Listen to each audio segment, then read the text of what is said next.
Well, once again, we've really been covering a lot these last few weeks, haven't we? I've enjoyed talking with you.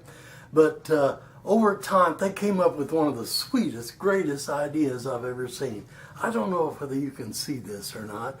I'm going to put it in as close as I can. This is a spiritual green card. I love it.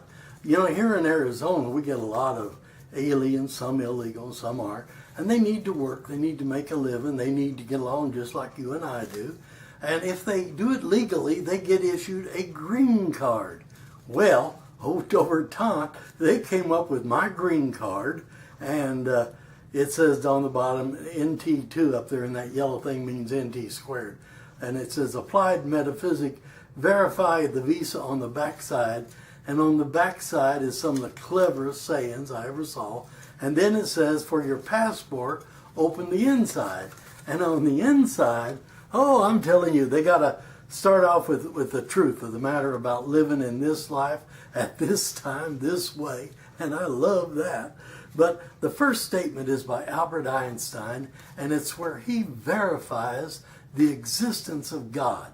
Scientifically, he said, well, I don't know about that. People say to me, what do you believe? I don't believe anything until I know it. And then I know it, I don't need to believe it. Believe is just loaded with doubt. I don't want that. I want to know something for sure. And that's what old Albert Einstein said.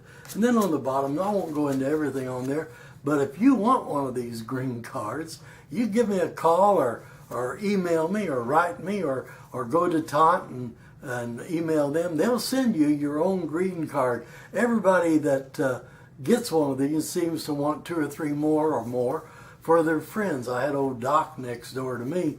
He said, I showed it to him. He said, hey, I'd like to pan some of those out to my golfing buddies. And he did.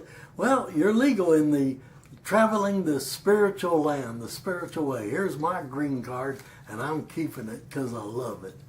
Well, again, we talked about the beginning and what it's all about your basic origin, your essential nature, and where you're headed for and what you're going to do.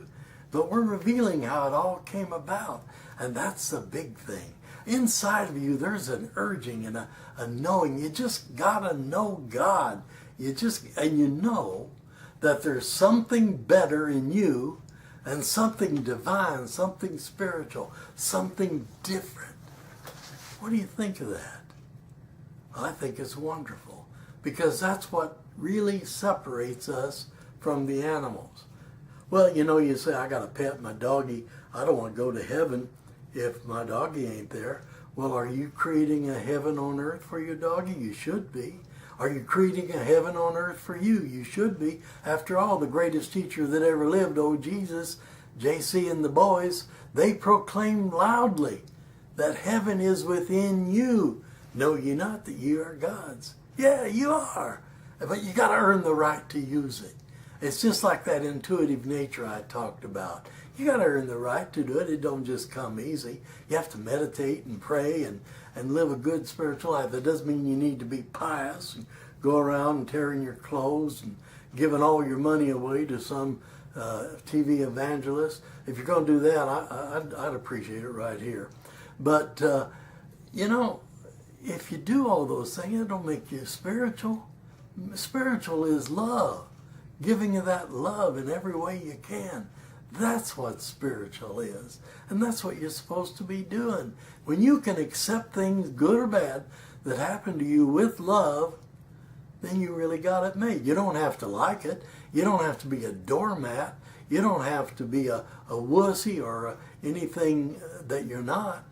You just have to have a little love for it. A lot of things we don't like, but you can love them. I'm talking about people. It's hard to like some people, but I love them. God bless their heart. I love the Muslims. I love the radical, the strange, weird ones. That's okay. I don't like them. I don't like what they're doing. But I love them because they are children of God too. And sooner or later, unless they get that permanent punishment that God promised, they're going to tumble to it. They're going to live better lives. They're going to be better. And in every way, So you want to meditate, go on over time and click on the meditation pages. There's some good ones there. I don't know if she's got any instruction on meditating, but people think you have to sit in a lotus position and you have to do this or you have to do that and you have to. They ain't no have to. First time someone says don't do it that way or you have to do it that way, my friend, that's the sign of a false teaching. And you don't want no part of that, do you? Well, my alarm went off and I kept talking. I'm sorry, but I will see you all next week.